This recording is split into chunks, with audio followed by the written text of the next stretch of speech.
And Bob, and we're back for another bedtime story. I hope you had a good day today. Oh, someone would like to say hello. Come here, Princess. Come on. Come here, Princess. There we go. Princess had a good day too. She doesn't get to go to school, but you're really lucky that you do. But okay, Princess is gonna go back. All right. Our story today is about owls. Owls are amazing creatures. They can't move their eyes like we can, but they can move their head 270 degrees. Now, here's a little test. You try this. If this is 90 degrees, I can only move my head that much. Good, try it. And they can move theirs 270. Isn't that amazing? And also, a lot of owls have different shape ears on each side, and some are up and some are down. And that helps them hone in like a radar where the sound is coming from. Now, something for the mom and dads. Did you know what you call a group of owls? It's called a parliament. Okay, time for the story. The owl that didn't give a hoot. Ollie the owl never made a sound, which was very unusual because most owls hoot. They sound like hoo, hoo. He didn't care to talk with any other owls. He had no desire to make any sound at all. Just be quiet. Many owls and other types of birds approached Ollie to start a conversation. A chicken landed next to Ollie and said, "I'm a chicken, and I'm so tough, I bet I could give you a licking." Ollie said nothing, and the chicken flew away. A duck landed on the bright green branch in the willow tree that Ollie was sitting on and said, "I'm a good luck duck. If you want good luck, just touch my beak." Ollie was silent, and eventually the duck quacked and flew away.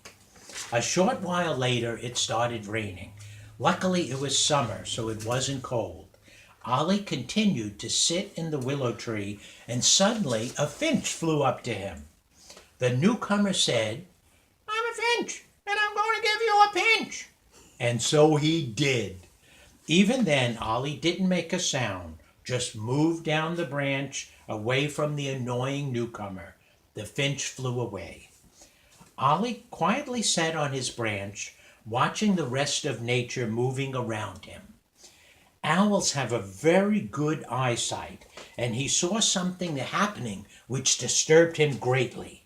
He could see on the ground full of leaves a very small baby owl which hadn't yet learned how to fly.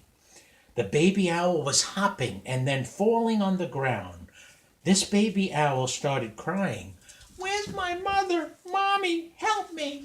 The baby owl would flap its tiny wings and rise a few inches off the ground and then fall, its little face hitting the dirt. "Ouch, that hurt!" cried the bruised baby owl. What really disturbed Ollie was that a big black cat was creeping up behind the baby owl, ready to pounce and eat the baby. Ollie didn't waste any time. He puffed himself up to look bigger, pushed off his branch to fly, and went straight for the big cat. Ollie knew that the cat was way too big to fight and win, but he was determined to scare the cat away from the baby. The cat was only a few feet from the baby owl, who was crying on the ground and not moving. The cat started to bend down to pounce. The cat jumped. Ollie landed on the cat's back while the cat was in midair. His sharp claws sunk into the cat's back. The cat screamed, "Meow!" But you couldn't even hear it because Ollie yelled out the loudest and scariest "Hoo!" that you ever heard. The terrified cat didn't know what attacked it, but it took off into the forest. Ollie scooped up the baby owl, flew to the tree, and put the baby on a safe branch. Princess is glad of that. Ollie knew that he now had to take care of this baby owl. He named the baby Pete and started to train Pete on how to protect himself. Even though Ollie liked to be silent, he knew that he had to teach Pete how to hoot.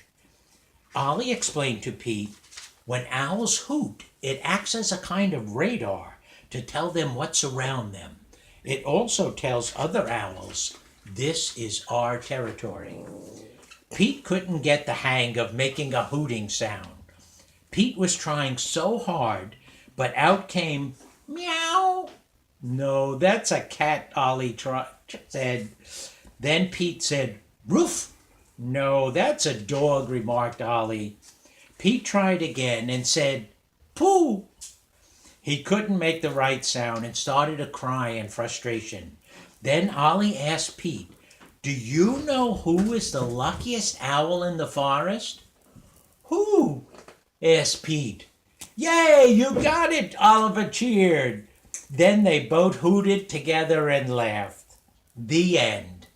I hope you like that story.